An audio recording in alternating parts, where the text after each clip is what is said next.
ప్రజల్లోకి ఉండే దాన్ని చర్చేసి టిఆర్ఎస్ కి సానుకూలంగా ఉండాలని టిఎస్ గా మార్చే ప్రయత్నం చేసిర్రు. దాన్ని ప్రజల మనోభావాలు దెబ్బతిన్నాయి కాబట్టి ఆ సెంటిమెంట్స్ ని ఎమోషన్స్ ని కాపాడాల్సిన బాధ్యత తెలంగాణ రాష్ట్రం ఇచ్చిన సోనియమ్మ ఏదైతే కాంగ్రెస్ పార్టీ వారసులుగా ఆ సెంటిమెంట్స్ ఎమోషన్స్ ని గౌరవించాల్సిన బాధ్యత, కాపాడాల్సిన బాధ్యత, అవి తెలంగాణ అస్తిత్వాలు, వాటిని కాపాడాల్సిన బాధ్యత మా పైన ఉంది. కాబట్టి తెలంగాణ గీతాన్ని గాని టిఎస్ నుంచి టీజీగా మార్చడం గాని, తెలంగాణ తల్లి రూపాన్ని మన తల్లిని చూసినట్టు ఉండే విధంగా తెలంగాణ తల్లి రూపాన్ని రూపొందించి ఒక రూల్ ఉంటుంది అన్న, తల్లిని ఇట్లనే చూసుకోవాలి అని, తల్లిని మంచిగా అలంకరించి కిరీటం పెట్టి గొప్ప స్థానంలో చూసుకుంటే తప్ప అన్న? మీరు అన్నారు కదా, నేను ఇందాక విగ్రహ రూపం అంటే తెలంగాణ రూపం కాదు, తెలంగాణ తల్లి అన్నారు. తెలంగాణ తల్లి రూపము గతంలో ఏ రకంగా ఉండే? గతంలో మీరు చెప్తున్నట్టే ఉండే. గతంలో ఏ రకంగా ఒకటి మీరు ఇప్పుడు యాడ్ చేసిండ్రు, గతంలో ఏ రకంగా ఉండే? చెయ్యి ఒకటి మీరు యాడ్ చేసిండ్రు, ఇప్పుడు ఇట్లా చెయ్యి ఏ రకంగా ఉండే గతంలో? గతంలో ఎట్లుందో నాకు తెలుసు అన్న. ఇప్పుడు మీరు ఎట్లయితే పెట్టారో అట్లే ఉండే. ఎట్లుండే? మీరు ఎట్లయితే పెట్టారో అట్లే ఉండే. నన్ను చూపిస్తా. అట్లే ఉండే, నేను కాదంటలేను. ఇది ఎప్పటిది? అది ఎప్పుడు 1916 లేదు, నేను అంటలేదు. ఎప్పుడుది ఇది? 1960 2007. అందుకే అంటూ నీకు తెలియదు కూడా చూపిస్తున్నా. తెలియదు కదా, తెలుసుకుంటా అని చెప్పి చూపిస్తున్నా. 2007 మరి 1960 అని ఎన్టీవీలో వార్త వస్తే అది మీ అఫీషియల్ అకౌంట్ లో పెట్టుకున్నారు. కింద శిలాఫలకం ఉంటదిగా, నా అఫీషియల్ అకౌంట్ 1960 అని పెట్టలేదు. చెక్ చేసి మీరు పెట్టలేదు, ఆ పోస్ట్ మీరు చేసుకున్నారు. చెక్ చేసుకోవచ్చు, నేను చూపిస్తాను. ఇలా కాంగ్రెస్ తల్లిని పెట్టి మళ్ళొక్కసారి తెలంగాణ అవమానిస్తా ఉన్నారు. ఎవడన్నా భార్యను మార్చినోడు తల్లిని మార్చిన మొదటి దుర్మార్గుడు రేవంత్ రెడ్డి అండి. 1969లో వచ్చిందని చెప్తున్నా నేను. అది ఎవరు చెప్తుర్రు? ఎందుకు చెప్తారు? నా హ్యాండిల్ ఉందని చెప్పారు కదా. మీ అకౌంట్ లో పోస్ట్ చేసిన, మా అకౌంట్ లో ఏం పోస్ట్ చేసిన? ఆ వీడియో పోస్ట్ చేసిన. నా అకౌంట్ లో వీడియో పోస్ట్ చేసిన, ఆ కంటెంట్ ఎక్కడ మెన్షన్ చేయలేదు. నేను ఫోటో నీకు ఎవిడెన్స్ తో సహా చూపించిన ఎప్పుడు పెట్టారు. 2007 లో దాన్ని ఇనాగ్రేట్ చేసింది ఆ స్టాచ్యూని రాములక్క అంటే ఎవరు? విజయశాంతి గారు. ఆ రోజు ఉద్యమంలో కేసీఆర్ తోటి వారు కూడా ఉండే కదా, మరి ఇనాగ్రేట్ చేసింది. సో ఎక్కడ కూడా ఒక్కొక్క రూపాన్ని ఒక్కొక్కరు రూపొందించుకోరు. అంటున్నావు కదా విగ్రహంకి కిరీటం ఉండాలి ఉండాలంటే 100% తప్పే, 100% తప్పే. మనము ఏదైతే వాస్తవానికి మనం ఒక రూపాన్ని రూపొందించుకున్నప్పుడు అష్ట ఐశ్వర్యాలతోటి ఆభరణాలతోటి ఉంటే ఆ రూపం ఏదైతే సంబంధించి బాగున్నట్టు కాదు. మన ఏదైతే ఆ రూపాన్ని మనం చూస్తే మన తల్లి ఒక ప్రేమ, అనురాగాలు, మన తల్లి మనకి ఇచ్చే దీవెనలు ఇచ్చే విధంగా రూపం ఉండాలి.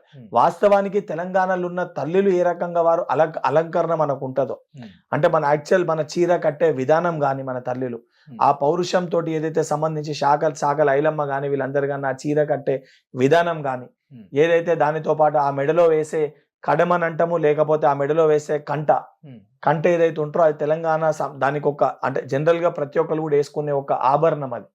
ఆ రకమైన ఆభరణాలతోటి మన తెలంగాణలో పండే పంటలు, సజ్జలు గాని జొన్నలు గాని వరి గాని, తెలంగాణలో పండే పంటలు చేతిలో ఉండడం గాని, హస్తం అనేది చేతి గుర్తు అనేది ఏదైతే ఆశీస్సులు దీవెనలు ప్రజలందరి పైన ఉంటాయి అని చెప్పని ప్రతి విగ్రహానికి కూడా గౌతమ్ బుద్ధుని విగ్రహము ట్యాంక్ బండ్ పైన ఎన్టీ రామారావు గారు పెట్టారు టీడీపీ హయాంలో. ఒక విషయం చెప్పేది బ్రదర్ నువ్వు చెప్పేది గౌతమ్ బుద్ధుడు కూడా చేతి ఇట్లనే పెడతాడు, సాయిబాబా గారు కూడా ఇట్లనే పెడతారు, అనేకమైన దేవుళ్ళు ఏదైతే వినాయకుడు కూడా చేతి ఇదే రకంగా ఉంటది. దాన్ని కూడా తప్పుగా చిత్రీకరిస్తే దీవెనలు ఆశీస్సులు ఉంటాయి అనే దానికి అది చిహ్నము. దాన్ని కూడా తప్పుగా చిత్రీకరిస్తే ఏ రకంగా మాట్లాడాలి? ఇప్పుడు మీ పైన ఇప్పుడు అవన్నీ కూడా కాంగ్రెస్ పార్టీకి అంటగడతారా? మీ పైన అవన్నీ కూడా అదే రకంగా అంటగడతారా? వ్యతిరేకత దేనికి వస్తుంది? అసలు 10 ఏళ్ళుగా సిగ్గుశయం ఉండాలి మాట్లాడటానికి. 10 ఏళ్ళుగా తెలంగాణ నీకు సెక్రటేరియట్ కట్టుకోనికి సమయం ఉంది, ప్రగతి భవన్ కట్టుకోనికి సమయం ఉంది, నీ ఫార్మ్ హౌస్ కట్టుకోనికి సమయం ఉంది, ఢిల్లీలో ఆఫీస్ నిర్మించుకోనికి సమయం ఉంది, 33 జిల్లాల్లో ఆఫీస్ కట్టుకోనికి సమయం ఉంది, ఏదైతే వాస్తు బాగాలేకపోతే ప్రగతి భవన్ నేను వాస్తు ప్రకారంగా చేసుకోనికి సమయం ఉంటది. తెలంగాణ తల్లిని పెట్టడానికి 10 ఏళ్లలో నీకు సోయి లేదా? ఇప్పుడు మీరు చేసిన దాన్ని అట్లనే ఉంచొచ్చు కానీ మరి కొత్తగా ఇప్పుడు తెలంగాణ తల్లిని ఈ రకంగా చిత్రీకరించి పెట్టాల్సిన ఏముంది? అసలు బతుకమ్మను కూడా తీసేసి బతుకమ్మ బోనాలు అట్లా ఒక్కొక్క ఫెస్టివల్ ఒక్కొక్కళ్ళకి ఒక్కొక్క గౌరవం ఉంటది. ప్రతి ఒక్క దాన్ని కూడా నువ్వు ఏదైతే చిత్ర రూపంలో ప్రతి ఒక్క దాన్ని కూడా నువ్వు పెట్టలేవు. బతుకమ్మ ఎత్తుకునే మన తల్లులు ఏ రకంగా ఉంటుందో ఆ రూపాన్ని అక్కడ పెట్టినాము. ఆ కింద చూస్తే గౌరమ్మ ఏదైతే ఆ కింద దాంట్లో బతుకమ్మ ఎట్లనో గౌరవమ్మ లెక్క కనబడుతుంది అలా మనకు ఆ విగ్రహం. ఆ రూపం మనకు కనబడుతుంది, మన తల్లి రూపం మనకు కనబడుతుంది. తెలంగాణలో వెళ్ళి ప్రజలు ఎవరినని అడగండి, ఒక విగ్రహం చూసి ఒక ఆశీస్సులు చూస్తారు కానీ కనబడాలి. లేకపోతే కేసీఆర్ ఆనవాళ్ళు చెరిపేయడానిక? ఏంది కేసీఆర్ ఆనవాళ్ళు? తెలంగాణలో కేసీఆర్ అంటే తెలంగాణ అంటే కేసీఆర్ తెలంగాణ ఉద్యమం ప్రారంభించిండా? కాదు, అందరు ప్రారంభించారు. ఎప్పుడు ప్రారంభమైంది ప్రారంభించారు, కానీ కేసీఆర్ ను తెలంగాణ ఉద్యమం ప్రారంభమైనప్పుడు కేసీఆర్ గారికి కనీసం దీనిపైన అవగాహన కూడా లేదు. మేమంటే పుట్టనే విట్టలే. 1960s లో తెలంగాణ అజిటేషన్ స్టార్ట్ అయింది. తెలంగాణ చిత్రపటాన్ని మొట్టమొదట ఆవిష్కరించింది ఇదే నారాయణగూడలో రెడ్డి కాలేజ్ లో డాక్టర్ టి పురుషోత్తమరావు గారు. తెలంగాణ ప్రజా సమితి అనే ఒక పార్టీకి వెళ్ళి 2 సార్లు శాసనసభ్యునిగా గెలిచిన వ్యక్తి. ఆయన ఇంకా బతుకున్నారు. 10 ఏళ్లలో కనీసం ఆ వ్యక్తిని కూడా గౌరవించుకోలేదు. ఎందుకు? ఆ వ్యక్తిని మళ్ళీ తీసుకొని వస్తే ఈ క్రెడిట్ అంతా ఆయనకి పోతుందని చెప్పని ఆ వ్యక్తిని ఎక్కడ కూడా బయటికి తీసుకొచ్చే ప్రయత్నం చేయలేదు. కానీ కాంగ్రెస్ పార్టీ ఆ వ్యక్తిని గాంధీ భవన్ తీసుకొని వచ్చి గౌరవించడం జరిగింది. ఎందుకనంటే తెలంగాణ ఉద్యమం స్టార్ట్ అయింది ఆ రోజు. ఆనవాళ్ళు వేరేటోళ్ళే, ఈయన చేర్పేసి ప్రయత్నం చేసి మొత్తం నేనే చేసిన అని చిత్రీకరించుకునే ప్రయత్నం చేసి తెలంగాణ గానం సంగతి చెప్పు. మళ్ళా జయ జయ తెలంగాణ అనేది తెలంగాణ ఉద్యమ సమయంలో అంతటా కూడా ఎక్కడ మీటింగ్లు, బీఆర్ఎస్ మీటింగ్లు కానీ జేఏసీ మీటింగ్లు కానీ పెట్టే ముందు పాడిన పాట. ఎందుకు దాన్ని అధికారిక గీతం చేయలేకపోయిండు? ఎందుకు చేయలే? ఏ ఉద్దేశంతో చేయలే? ఎందుకు? అందశ్రీ గారికి ఆ క్రెడిట్ వస్తుంది, చరిత్రలో అందశ్రీ గారి పేరు ఉంటది. తెలంగాణ అంటే కేసీఆర్ పేరు తప్ప ఎవరి పేరు ఉండొద్దని ఒక అహంకార పూరిత వైఖరితోటి, ఒక డిక్టేటర్షిప్ తోటి కేసీఆర్ కనబడుతుంది కదా. ఇంత బాధ, ఇంత ప్రేమ ఎందుకు చూపిస్తాడన్న? నీళ్ళు ఇవ్వడంలో కావచ్చు, నిధులు ఇవ్వడంలో కావచ్చు, కరెంట్ ఇవ్వడంలో కావచ్చు. ఇప్పుడు కరెంట్ విషయంలో ఛత్తీస్గఢ్ తోటి చేసుకున్న ఒప్పందాల్లో పరిస్థితి ఏందో దానిపైన ఎంక్వైరీ నడుస్తుంది. ఈ రేసింగ్ దానిపైన ఎంక్వైరీ నడుస్తుంది. సారా వ్యాపారంలో మద్యం వ్యాపారం చేసి జైలుకి ఎవరు పోయి వచ్చారో చూసినాం. ఇరిగేషన్ ప్రాజెక్టుల పరిస్థితి ఏందో దానిపైన ఎంక్వైరీ నడుస్తుంది. ఏ స్కీమ్ పెట్టినా ఏ రకంగా స్కామ్ చేయాలని ఆలోచించి స్కీమ్లు పెట్టిరు తప్ప నిజంగా ఈ స్కీమ్ 100% ఇంప్లిమెంట్ చేసారు అని ఒక విషయం చెప్పండి. ఇప్పుడు ప్రతి దానికి మాట్లాడతారు గురుకులాలు మేము తెచ్చినాం. నిజంగా గురుకులాల్ని పటిష్టం చేయాలి, బలపరచాలనంటే అది ప్రారంభించినప్పుడు 1వ తరగతి వరకు ఉండేటట్టు ఏదైతే టెంపరీగా రెంటల్ బిల్డింగ్స్ లో ప్రారంభించారు. నిజంగా గురుకులాల్ని బలపరిచేది ఉంటే ఎందుకు పర్మనెంట్ బిల్డింగ్స్ ని ప్రారంభించలే, కట్టే ప్రయత్నం చేయలే? First question.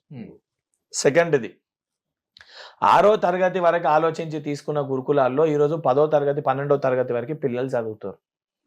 స్పేస్ సరిపోతుందా? నిజంగా వారికి చిత్తశుద్ధి ఉంటే ఆ రోజు ఎందుకు ప్రారంభించలేదు? వారికి ఆ చిత్తశుద్ధి లేదు కాబట్టి ఈరోజు ఇంటిగ్రేటెడ్ స్కూల్స్ ని మేము ప్రారంభిస్తున్నాము. మేము పర్మనెంట్ ఇన్ఫ్రాస్ట్రక్చర్ ని మేము స్టార్ట్ చేస్తున్నాము. నిజంగా శాశ్వతంగా అట్లా పిల్లలకు ఉండడం సంతోషం, మంచి చేస్తున్నాం కదా. నిర్ణయం తీసుకున్నారు. మరి ఈ ఫుడ్ విషయంలో ఏందన్నా ఇంత నిర్లక్ష్యంగా ఉన్నారు?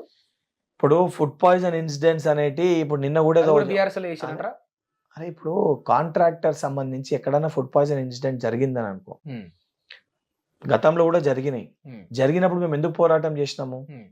బాసరా IIITలో ఫుడ్ పాయిజన్ ఇన్సిడెంట్ జరిగితే దానిపైన అవహేళనగా ఎగతాళిగా విద్యాశాఖ మంత్రి జరిగి ఏమైతుంది అందులో వచ్చేదని చెప్పి మాట్లాడితే ఆ రకమైన వైఖరి సరికాదు అని చెప్పి మేము ప్రొటెస్ట్ చేసినాం. చాలా ప్రొటెస్ట్.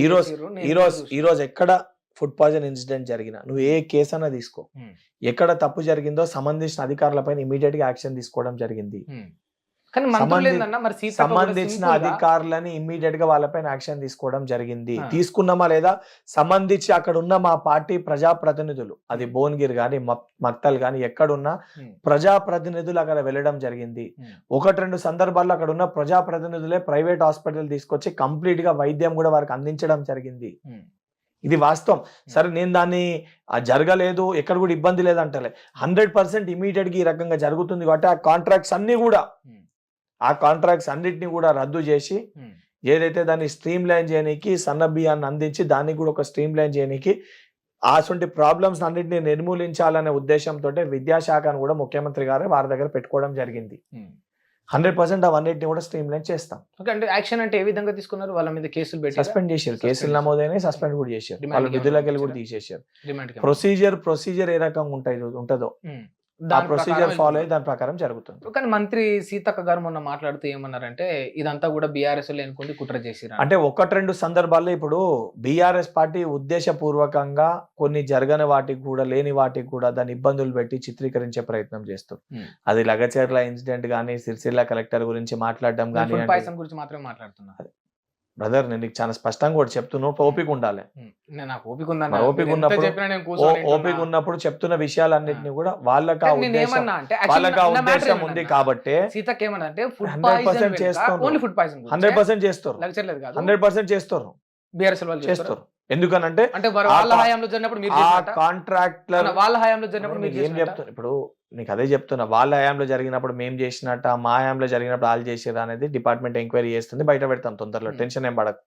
ఎవరు చేసిండు ఎందుకు చేసిండో బయటికి వస్తే లోపల పోయినప్పుడు చేస్తారా? ఇప్పుడు కనబడుతుంది. BRS 100% చేస్తారు, చేస్తారా? అన్ని బయటికి వస్తాయి. ఓకే, ఎవరు చేసిండు ఎందుకు చేసిండు ఆ కాంట్రాక్టర్లను లోపల వేసినప్పుడు అన్ని బయటికి వస్తాయి. తొందర ఏమీ అవసరం లేదు, సరే చూస్తా ప్రతి ఒక్కటి చూస్తాను. బయటికి నేను కూడా వస్తాయి. నిజంగా అలాంటి అన్ని రాజకీయ బయటికి నాయకులు వస్తాయి. ఇందులో ఇన్వాల్వ్ అయి ఉంటే అరే 100% ఖచ్చితంగా వేయాలి వాళ్ళని. 100% చేస్తారు, వాళ్ళకి సిగ్గు శరం లేదు. అది ఈ రోజు అధికారం పోతే కూడా ఓ నిజాం రాజు దగ్గరికి వెళ్ళి సంస్థానం గుంజుకున్నట్టు ఏదో వాళ్ళ ఆస్తిని మేము గుంజుకున్నాం అన్నట్టు వ్యవహరిస్తుంది ఆ కుటుంబము. తెలంగాణ వాళ్ళ ఆస్తి వాళ్ళ దగ్గరికి వెళ్ళి మేము గుంజుకున్నాం అనే విధంగా కేటీఆర్ గాని హరీష్ రావు గాని కవిత వ్యవహరిస్తారు. అరే ప్రజలు మ్యాండేట్ ఇచ్చిర్రు, ప్రజలు మ్యాండేట్ ఇచ్చినప్పుడు 5 సంవత్సరాలు నువ్వు 10 ఏళ్ళుగా నువ్వు ఏమి ఉద్ధరించినావు అది చెప్పు ఫస్ట్ బయటికి వచ్చి.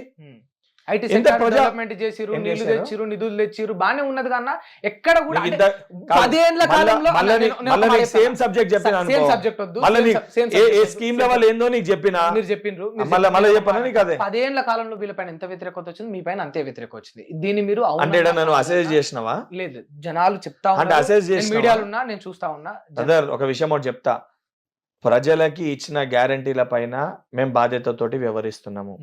ప్రజలు మాకు ఇచ్చే మ్యాండేట్ రానున్న లోకల్ బాడీ ఎలక్షన్స్ లో మీకు కనబడుతుంది. రేపొద్దున అంతిమ నిర్ణయము ప్రజాస్వామ్యంలో నిర్ణయించేది ప్రజలు. ఓకేనా? ఈ రోజు చూపించి ప్రజల్లో మాకు వ్యతిరేకత వచ్చింది, ప్రజల్లో మాకు వ్యతిరేకత వచ్చిందంటే దేనిపైన? ఇప్పుడు ఇచ్చిన ఎందుకు అంటే నిరుద్యోగులకి అన్నారు 2 లక్షల ఇప్పుడు ఉద్యోగాలు వచ్చిన ఒక ఏడాదిలో విషయము 55,143 కదా, మాత్రమే ఇచ్చింది. పెండింగ్ లో ఉన్న నోటిఫికేషన్లు ఫర్ ఎగ్జాంపుల్ ఇప్పుడు గ్రూప్ 1 ఉంది. గ్రూప్ 1 పాత పెండింగ్ లో ఉన్న నోటిఫికేషన్ కంప్లీట్ గా కొత్త నోటిఫికేషన్ వస్తుందా? మరి ఎట్లా హామీ ఇచ్చిరన్నా? అరే కోర్టు కేసు చిక్కుముడిలో ఉన్నాయి అన్ని కూడా, మరి నువ్వు ఎట్లా పోస్ట్ పోన్ చేయమని ఎందుకు అడుగుతున్నావు? ఒక రోజు నువ్వు పోతావు, ఒక రోజేమో ఉద్యోగాలు ఇస్తలేవు అని చెప్పి నువ్వు క్వశ్చన్ చేస్తావు, ఇప్పుడు నన్ను 2 లక్షలు అని. మళ్ళీ ఎగ్జామ్ పోస్ట్ పోన్ చేయగానే నేను ఎందుకు పట్టుకుని మేము వాళ్ళ పోయి మైక్ పెడతావు పోస్ట్ పోన్ చేయమని?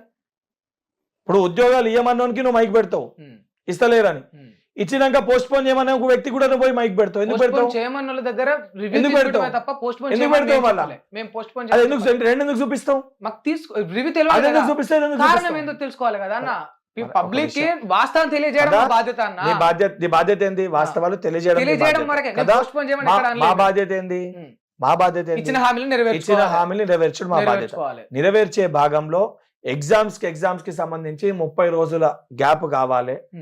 పదంలో పెండింగ్ లో ఉన్న నోటిఫికేషన్స్ కోర్టు కేసు చిక్కుముడ్లు. హిట్ టీవీ యాప్, ఇందులో short news, live news, entertainment shows, movies, digital magazines తో పాటు మీ జిల్లా వార్తలను కూడా ఫ్రీగా చూడొచ్చు. అంతేకాదు కేజీ నుంచి పీజీ వరకు విద్యార్థులకు స్కాలర్షిప్ కూడా అందిస్తున్నాం. ప్రతి వారం 10 మందికి లక్కీ డ్రా ద్వారా ఒక్కొక్కరికి 10,000 రూపాయలు అందిస్తున్నాం. ఇంకెందుకు ఆలస్యం, వెంటనే హిట్ టీవీ యాప్ ని డౌన్లోడ్ చేసుకుని ఫ్రీగా ఎంటర్టైన్మెంట్ పొందండి. Hit TV app. Hit TV app. Please download Hit TV app. Hit TV యాప్ని ఫ్రీగా డౌన్లోడ్ చేసుకొని ఎంజాయ్ చేయండి. మీకు నచ్చిన ఎంటర్టైన్మెంట్ కోసం హిట్ టీవీ యాప్ ని ఫ్రీగా డౌన్లోడ్ చేసుకుని ఎంజాయ్ చేయండి. హిట్ టీవీ యాప్ని డౌన్లోడ్ చేసుకుని ఆస్వాదించండి, ఆశీర్వదించండి. ఇంతమంది సెలబ్రిటీలు హిట్ టీవీ యాప్ ని డౌన్లోడ్ చేసుకోండి అని చెప్తున్నారంటే ఎంత మంచి యాప్ ఆలోచించండి. అమెరికా అమెరికా అమెరికా అమెరికాలో చదవాలనుకునే వాళ్ళకి విశ్వసనీయమైన పేరు మన శౌర్య కన్సల్టెన్సీ. UK లో 1 year masters. UK లో 1 year masters. 2 years work permit up to 5 years visa. Contact Saurya Consultancy. Contact 89851 89851.